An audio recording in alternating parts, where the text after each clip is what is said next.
Hi everyone. So in this video we will be talking about TCS NQT का cut off for 19th and 20th of April. सबसे पहले बात कर लेते हैं जरा 19 और 20 19 और 20 मई के बारे में।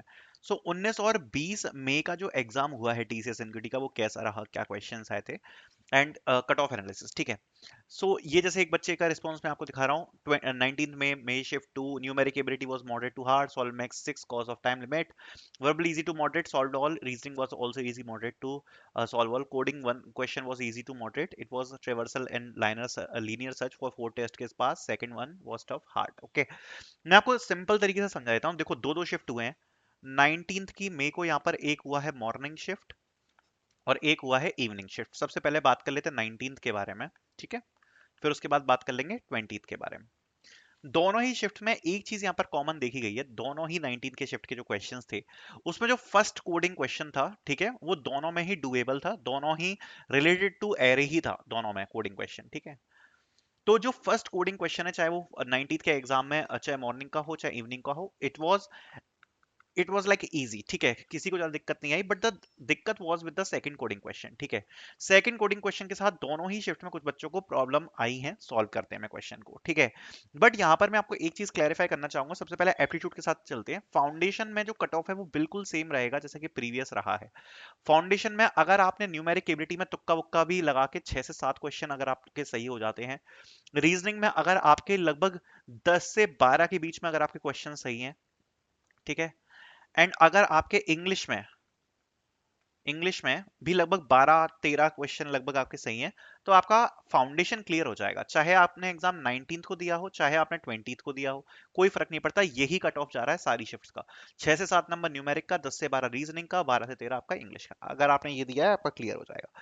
कोडिंग पर आते हैं। देखो कोडिंग का कट ऑफ थोड़ा सा अलग अलग यहाँ पर रहा।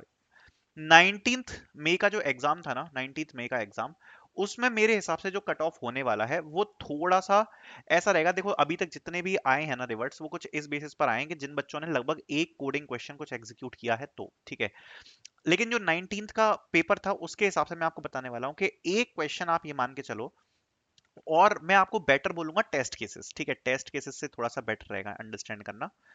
मैं आपको सीधी सीधी सिंपल भाषा में बताऊं तो अगर आपने 5 से 6 प्राइवेट टेस्ट केसेस एग्जीक्यूट करें, प्राइवेट की बात कर रहा हूं, ठीक है, 5 से 6 अगर आपने प्राइवेट टेस्ट केसेस एग्जीक्यूट किए हैं, तो आपका 19th मई का जो एग्जाम है वो क्लियर हो सकता है, इंटरव्यूज आ सकते हैं 5 से 6। ठीक है, तो ये मैं 19th की बता रहा हूँ, ये प्राइवेट टेस्ट केसेस हैं। देखो हर क्वेश्चन में 7-7 टेस्ट केसेस थे जिसमें पब्लिक इंक्लूडेड थे, मतलब टोटल प्राइवेट केसेस कितने हुए, 10 टेस्ट केस आपके हुए प्राइवेट, दोनों क्वेश्चन मिला के।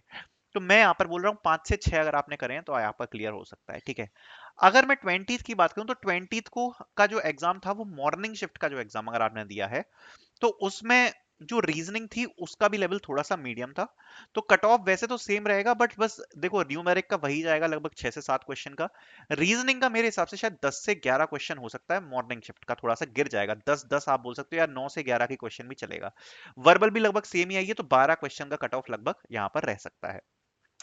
और मॉर्निंग शिफ्ट का और इवनिंग शिफ्ट का अगर मैं बात करूं तो evening shift comparatively morning shift से जो था वो यहाँ पर इजी रहा। चाहे मैं कोडिंग के बारे में बात करूं चाहे मैं एप्टीट्यूड के बारे में बात करूं, तो मैथ्स का तो कट ऑफ अगेन 6 से 7 नंबर जाएगा, एंड रीजनिंग का वही 10 से 12, एंड वर्बल का भी 12 के आसपास। लेकिन कोडिंग का कट ऑफ इवनिंग शिफ्ट का थोड़ा सा हाई जा सकता है।